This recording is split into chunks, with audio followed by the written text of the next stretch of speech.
Indian space research organisation, जिसके बारे में आप सभी जानते हैं, उसके उस लॉन्च व्हीकल्स की आज हम बात करेंगे। और ये बहुत ही हॉट टॉपिक रहता है। जो भी कॉम्पिटिटिव एग्जाम्स की तैयारी कर रहे हैं उन लोगों को ये बात समझनी चाहिए कि इसरो के कौन कौन से लॉन्च व्हीकल्स हैं, उनकी क्या खासियत है, और ख़ास तौर से उनके बीच में जो डिस्टिंक्शंस है, जो डिफरेंसेस है, उसके बारे में क्लैरिटी होना बहुत ज़रूरी है।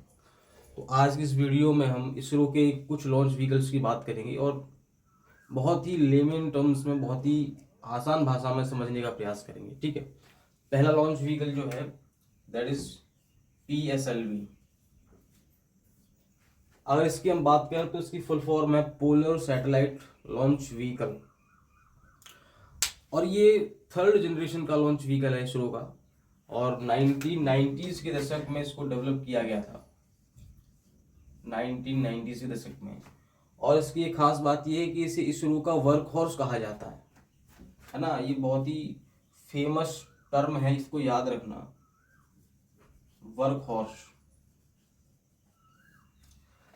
PSLV को इसरो का वर्क हॉर्स कहा जाता है। तो आप लोग सोचेंगे कि ये बहुत ज़्यादा कैपेबल होगा या बहुत ज़्यादा पावरफुल होगा या सबसे ज़्यादा पावरफुल होगा। नहीं, ऐसा नहीं है। PSLV से भी पावरफुल हैं दूसरे लॉन्च व्हीकल हैं।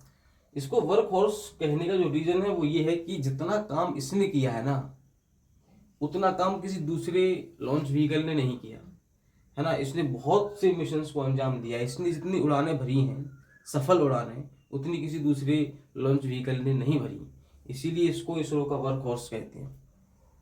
जैसे मैं आपको एग्जांपल दूं तो 2008 का चंद्रयान 1 मिशन PSLV ने ही किया था, है ना।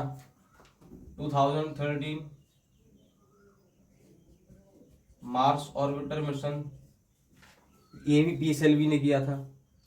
तो PSLV का जो हिस्ट्री है ना सफल उड़ानों का, दैट इज एक्सीलेंट, और इसीलिए इसको इसरो का वर्क हॉर्स कहा जाता है। इसके अलावा आपने एक चीज सुनी होगी, IRNSS, Indian regional navigation satellite system. इसमें टोटल 7 सैटेलाइट्स हैं इंडिया की। इसको भी PSLV ने ही लॉन्च किया था, है ना। तो PSLV इसीलिए वर्क हॉर्स है इसरो का, कोई मजाक थोड़ी है। जहाँ जब भी जरूरत पड़ती है PSLV को लेके आओ और लॉन्च कर दो और अपना काम कर दो। आपको याद होगा 2017 में टोटल 104 सैटेलाइट्स को लॉन्च किया था PSLV ने एक साथ। कई देशों की सैटेलाइट थी इसमें, टोटल 104 सैटेलाइट्स एक साथ लॉन्च की थी PSLV ने, है ना। तो रिलायबल है ना, विश्वसनीय है, सालों से यूज कर रहे हैं इसको, कहीं कोई दिक्कत वाली बात नहीं है। इसीलिए इसको इसरो का वर्क हॉर्स कहते हैं। एक मजे की बात यह है कि 4 स्टेज है ना। ये जो लॉन्च व्हीकल है ये 4 स्टेज लॉन्च व्हीकल है। इसकी जो फर्स्ट स्टेज है वो सॉलिड है ना। सॉलिड फ्यूल पर काम करती है फर्स्ट स्टेज। दूसरी स्टेज लिक्विड फ्यूल पर काम करती है। तीसरी फिर सॉलिड से, और चौथी भी लिक्विड। तो सॉलिड लिक्विड इस तरीके से इसकी 4 स्टेज हैं जो अलग अलग टाइप्स के फ्यूल्स के बेसिस पर काम करती हैं। पहली स्टेज सॉलिड फ्यूल पर बेस्ड है, सेकंड लिक्विड, थर्ड सॉलिड, और चौथी भी लिक्विड। ये है PSLV की कहानी। अब हम बात करते हैं GSLV, है ना। GSLV का क्या मतलब है? Geosynchronous satellite launch vehicle. PSLV के बाद की कहानी है इसकी। ये थोड़ा सा हैवी है, PSLV से बड़ा है, और इसमें सिर्फ 3 स्टेज हैं, ओनली 3 स्टेज। ठीक है। कौन कौन सी? तो पहली स्टेज तो वही है सॉलिड, दूसरी कौन सी है? लिक्विड, और थर्ड है क्रायोजेनिक। ये याद रखना इस चीज को, क्रायोजेनिक। क्रायोजेनिक स्टेज किसी भी लॉन्च व्हीकल की बहुत ही क्रिटिकल स्टेज होती है, क्योंकि यहां पर क्रायोजेनिक स्टेज में क्या होता है कि बहुत ही ठंडे टेम्परेचर में हाइड्रोजन और ऑक्सीजन को मिक्स करके जलाया जाता है। चंद्रयान 2 मिशन जो था 2019, आपको याद होगा, चंद्रयान 2 मिशन 2019 जो कि पार्शियल फेलियर था इंडिया का।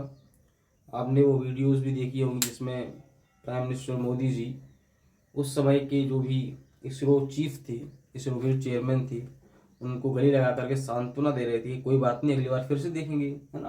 क्योंकि हम चंद्रयान 2 मिशन में 2019 में जो लॉन्च हुआ था, हम सॉफ्ट लैंडिंग नहीं कर पाए थे मून पर, है ना। तो जीएसएलवी ने ही उस पूरे मिशन को अंजाम दिया था, है ना। तो जीएसएलवी पीएसएलवी से थोड़ा सा बड़ा है। लेकिन एक खास बात मैं आपको बताता हूँ कि जीएसएलवी के कई वेरिएंट हैं। फॉर एग्जांपल जीएसएलवी MK1, फिर MK2, फिर MK3। MK3 को जीएसएलवी जो MK3 है इसका नाम चेंज करके LVM3 कर दिया गया है। LVM3 मतलब लॉन्च व्हीकल मार्क 3, है ना। ये कुछ और नहीं है बल्कि जीएसएलवी का ही अपग्रेडेड वर्जन है लॉन्च व्हीकल मार्क 3, है ना। जीएसएलवी मार्क 3 बोल लो या LVM मार्क 3 बोल लो, इसका ये अपग्रेडेड वर्जन है जीएसएलवी का।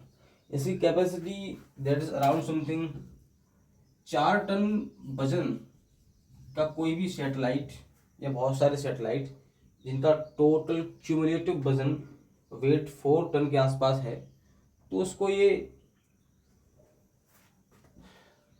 ऊपर ले जा सकता है हायर ऑर्बिट में। और अगर वजन इससे ज़्यादा है, 8 टन के आसपास है, तो लोअर अर्थ ऑर्बिट तक ये लॉन्च व्हीकल सैटेलाइट्स को ले जा सकता है, पेलोड को ले जा सकता है जीएसएलवी ना। जीएसएलवी का upgraded version launch vehicle mark 3 एक बहुत ही मज़ेदार लॉन्च व्हीकल है इसरो का, जिसकी चर्चा हम करेंगे, और वो है इसरो का एक नया लॉन्च व्हीकल और है, इसका नाम है SSLV, small satellite launch vehicle. ये बहुत मज़ेदार है क्योंकि देखो PSLV में फोर स्टेजेस थी, सॉलिड, लिक्विड, सॉलिड और लिक्विड, है ना। GSLV में 3 स्टेजेस थी, सॉलिड, लिक्विड एंड क्रायोजेनिक। सबसे ऊपरी स्टेज कौन सी थी? क्रायोजेनिक। और क्रायोजेनिक स्टेज में क्या होता है? क्रायोजेनिक स्टेज में बहुत ही ठंडे टेम्परेचर में, यानी क्रायोजेनिक स्टेज में हाइड्रोजन और ऑक्सीजन को मिक्स करके जलाया जाता है। ये बहुत ही क्रिटिकल चीज़ होती है ना, टेक्नोलॉजिकल बेसिस पर कहें तो ये बहुत क्रिटिकल पार्ट होता है किसी भी लॉन्च व्हीकल का, क्रायोजेनिक स्टेज जो होती है। स्मॉल सैटेलाइट लॉन्च व्हीकल में ये है कि तीनों ही स्टेज सॉलिड हैं, है ना। ये 3 स्टेज लॉन्च व्हीकल है और तीनों ही स्टेज जो है वो सॉलिड हैं, सॉलिड फ्यूल पर चलती हैं, है ना। इसमें कोई भी लिक्विड स्टेज या क्रायोजेनिक या सेमी क्रायोजेनिक स्टेज नहीं है। जीएसएलवी 3 स्टेज थी, पहली सॉलिड, दूसरी लिक्विड और तीसरी cryogenic. Small satellite launch vehicle को इसलिए डेवलप किया गया क्योंकि एक तो जो छोटी सैटेलाइट्स हैं जिनका वेट 10 kg to 500 kg तक है, उनको अर्थ की ऑर्बिट तक अगर पहुंचाना है तो क्यों PSLV को या GSLV को काम पर लगाया जाए, है ना। ये बड़े बड़े हथियार हैं, इनको क्यों खर्च किया जाए। तो एक छोटा सा जो है लॉन्च व्हीकल बनाओ और छोटी सैटेलाइट्स को लॉन्च कर दो। तो उसके लिए SSLV को डेवलप किया गया बाय इसरो। और इसका यही है 10 kg to 500 kg तक की कोई भी सैटेलाइट हो या 2-3 सैटेलाइट मिला करके अगर इतना वेट हो रहा है टोटल, तो उनको लॉन्च करने के लिए सबसे बेस्ट है SSLV। पहली बात तो ये कि इसका खर्चा कम है क्योंकि छोटा है ना। इसका टोटल डायमीटर लगभग 2 मीटर के आसपास है, टोटल लंबाई जो है वो उसकी लगभग 32-35 मीटर के आसपास है, यानी PSLV से भी छोटा ही SSLV, है ना। और दूसरी बात ये कि इसका जो टर्न अराउंड टाइम है that is around something 72 hours only, यानी 72 घंटे के अंदर आप इसको लॉन्च के लिए रेडी कर सकते हो, लॉन्च भी कर सकते हो, है ना। SSLV को इसका टर्न अराउंड टाइम बहुत कम है। वहीं पर GSLV या PSLV की अगर हम बात करें, पोलर सैटेलाइट लॉन्च व्हीकल की, तो उसका टर्न अराउंड टाइम 60 डेज है, 60 दिन, 2 महीने। SSLV only 72 hours. तो इसीलिए ये बहुत ही सही है। इसको अभी डेवलप किया है, बहुत पुराना नहीं है। PSLV तो 1990 से चल रहा है, GSLV भी काफ़ी समय से चल रहा है, लेकिन SSLV अभी बहुत पुराना नहीं है, नया है ना। तो इसरो के लॉन्च व्हीकल्स में जो बात ध्यान रखने योग्य है वो ये है कि कौन सा लॉन्च व्हीकल ने किस मिशन को अंजाम दिया। अगर आपसे पूछ लिया कि इसरो का एक मिशन है एस्ट्रोसैट, है ना, अगर आपसे पूछ लिया कि एस्ट्रोसॉट को किसने अंजाम दिया था, किस लॉन्च व्हीकल ने, तो पता होना चाहिए PSLV की करामात है, पोलर सैटेलाइट लॉन्च व्हीकल, है ना। IRNSS Indian regional navigation satellite system, है ना, उसमें टोटल 7 सैटेलाइट्स हैं। तो वो किसने किया था, वो भी PSLV ने किया था, ठीक है। अगर आपसे पूछ लिया जाए कि चंद्रयान 2, तो वो GSLV मार्क 3 ने किया था। अगर आपसे पूछ लिया जाए कि चंद्रयान 1 मिशन 2008 वाला वो किसने किया था, तो PSLV ने किया था। मार्स ऑर्बिटर मिशन किसने किया था, PSLV ने किया था। तो कौन सा सारे मिशंस की बात नहीं करनी है, जो बहुत ही इम्पोर्टेंट हैं, जो हॉट हैं, जो न्यूज़ में अक्सर रहते हैं, उनको याद रखना है कि कौन सा मिशन किस लॉन्च व्हीकल ने अंजाम दिया था, ठीक है। दूसरी बात हमको ये याद रखना है कि कौन सा लॉन्च व्हीकल कितने स्टेज का है ना। क्योंकि अगर स्टेटमेंट देकर के क्वेश्चन फ्रेम कर दिया UPSC या स्टेट PSC ने कि consider the following statements regarding the PSLV और GSLV, और वहाँ पर आपको स्टेजेस या कुछ ऐसा ही दे दिया, तो फिर कंफ्यूज हो जाओगे आप ना। तो सबसे पहले PSLV work horse of the ISRO, 4 stages, है ना, सॉलिड लिक्विड सॉलिड लिक्विड। उसके बाद GSLV only 3 stages, solid liquid and cryogenic. और क्रायोजेनिक का मतलब भी होता है बहुत ही ठंडे टेम्परेचर पर, है ना। तो ऑक्सीजन और हाइड्रोजन को बहुत ही ठंडे, लगभग मैं अगर बात करूं तो ऑक्सीजन को -250 डिग्री सेल्सियस के टेम्परेचर पर बर्न किया जाता है क्रायोजेनिक स्टेज में।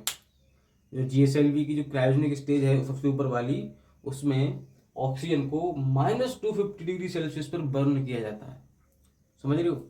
इसीलिए बहुत क्रिटिकल है। तो अभी इसरो क्या है, डेवलप कर रहा है सेमी क्रायोजेनिक स्टेज। उसकी चर्चा हम किसी अगली वीडियो में करेंगे, सेमी क्रायोजेनिक स्टेज। इसमें क्या है, इसमें हाइड्रोजन और ऑक्सीजन को मिक्स करके नहीं जलाते। सेमी क्रायोजेनिक स्टेज में हम ऑक्सीजन को और केरोसिन को मिक्स करके जलाते हैं, हाइड्रोजन की आवश्यकता नहीं है। इसकी करेंगे डिटेल में चर्चा करेंगे हम उसकी किसी वीडियो में। तब तक के लिए इतना जान लो कि जो GSLV है, जिसकी अपर मोस्ट स्टेज क्रायोजेनिक है, उसमें बहुत ही ठंडे टेम्परेचर पर हमको हाइड्रोजन और ऑक्सीजन को मिक्स करके जलाना पड़ता है, तब जाके हमें जो है एक पावर, एक सही थ्रस्ट मिलता है, जिससे कि वो पूरा का पूरा जो है लॉन्च व्हीकल प्रोपेल होता है ना। ठीक है, आप लोग समझ गए होंगे। I hope you like the video. अगर आपको ये वीडियो अच्छी लगी हो तो आप एक प्यारा सा कमेंट कीजिए और राधे राधे बोलिए, ठीक है। जय श्री कृष्ण।